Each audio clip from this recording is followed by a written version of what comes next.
खबर शामिल करेंगे शहदाद कोट से। हमारे नुमाइंदा गुलाम मुस्तफ़ा की शहदाद कोट में यूरिया खाद के डीलरों ने महकमा एग्रीकल्चर शहदाद कोट के डिप्टी डायरेक्टर आशिक हुसैन चांडियों पर फी ट्रॉलर खाद 1 लाख रुपए मुबैना रिश्वत लेने के इल्ज़ाम लगाकर ज़री खाद की दुकानें बंद करके शटर डाउन बंद हड़ताल करके एहतजाजी मुजाहिरा किया।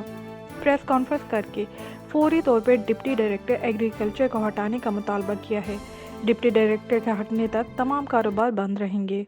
खाद एसोसिएशन के रहनुमाओं सेठ मुरली और सिकंदर सेलरों की प्रेस कॉन्फ्रेंस। शहदादकोट में यूरिया खाद के डीलरों ने महकमा एग्रीकल्चर शहदादकोट के डिप्टी डायरेक्टर आशिक हुसैन चांडियों पर फी ट्रालर खाद 1 लाख रुपया मुबीना रिश्वत लेने के इल्ज़ाम लगाकर ज़री खाद के दुकानें बंद करके शटर बंद हड़ताल करके एहतजाजी मुजाहरा किया और प्रेस कॉन्फ्रेंस करके फौरी तौर डिप्टी डायरेक्टर एग्रीकल्चर हटाने का मुतालबा किया। डिप्टी डायरेक्टर के हटने तक तमाम कारोबार बंद रहेगा। खाद एसोसिएशन के रहनुमा सेठ मुरली और सिकंदर सीलरो की प्रेस कॉन्फ्रेंस। शहदादकोट में एक राइस मिल में प्रेस कॉन्फ्रेंस करते हुए खाद डीलर एसोसिएशन के रहनुमा सेठ मुरली, सिकंदर सीलरो, कबीर सुमरो, सेठ भगत कुमार समेत दीगर ताजरों ने कहा यूरिया खाद की किल्लत पूरे मुल्क में चल रही है, जिसके जिम्मेदार गवर्नमेंट है। हमें खाद ब्लैक पर फरोख्त करने के लिए यहाँ के मुतालिका इंतज़ामिया मजबूर कर रही है। मुतालिका इंतज़ामिया सरेआम मुबीना रिश्वत मांगती है और उल्टा इल्ज़ाम लगाया जाता है कि खाद के डीलर यूरिया खाद को ब्लैक पर फरोख्त कर रहे हैं। रहनुमाओं का मजीद कहना था कि डिप्टी डायरेक्टर एग्रीकल्चर आशिक हुसैन चांडियों में ब्लैकमेल करके यूरिया खाद के फी ट्रालर पर 1 लाख रुपया रिश्वत सरेआम ले रहा है। यूरिया खाद ब्लैक पर फरोख्त करने के जिम्मेदार डिप्टी डायरेक्टर एग्रीकल्चर और महकमा दीगर अमलदार हैं। उन्होंने वज़ीर आला सिंध, गवर्नर सिंध और महकमा के आला हुकाम से मुतालबा किया है कि फौरी तौर पर रिश्वत लेने वाले एग्रीकल्चर ऑफिसर को ज़िला बदर करके यूरिया खाद के डीलरों को तहफ़्फ़ुज़ फराहम किया जाए, बसूरत दीगर कारोबार मुकम्मल तौर बंद रहेगा। जी जो ये प्रेस आहे काफ़ी माण्हू हिनखे फॉलो कंदा। हाँ बिल्कुल। हितां जी इंतज़ामिया दर्द दिल रखण वारी आहे, ख़ासि करे DC साहब नौजवान माण्हू आहे। यकीन कयो उहो शख़्स चए पियो वञो वञी माण्हुनि खे कोशिशि कयो घटि खां घटि माल ॾियो, पंहिंजो मुनाफ़ो न रखो। माण्हू क्राइसिस में DC जा अल्फाज़ AC साहब साईं तव्हां कमु कयो माण्हुनि खे ॾियो।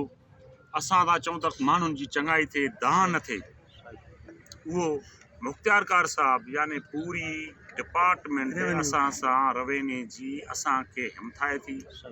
अॼु खां 8 ॾींहं अवल फर्टिलाइज़र शहदादकोट में हिकु ॿोरी न पई मिले।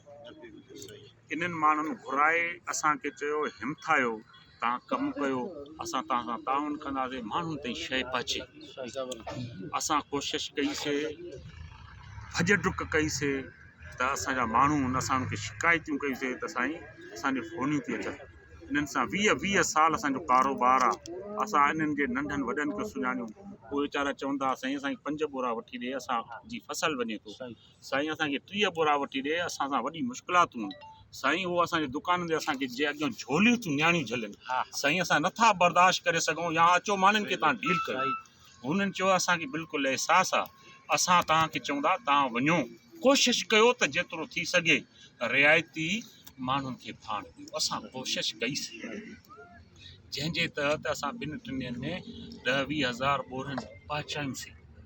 माण्हू 10-20 हज़ार बोरियूं असां 2 ॾींहंनि में पहुचायूंसीं। माण्हुनि जी किराए न हुई। इहे जेके खून चूसींदड़ माण्हू उन्हनि खे जिन जे ज़बान ते नाजाइज़ पैसे जी चमक आहे, उन्हनि खे इहा शइ पसंदि न आहे।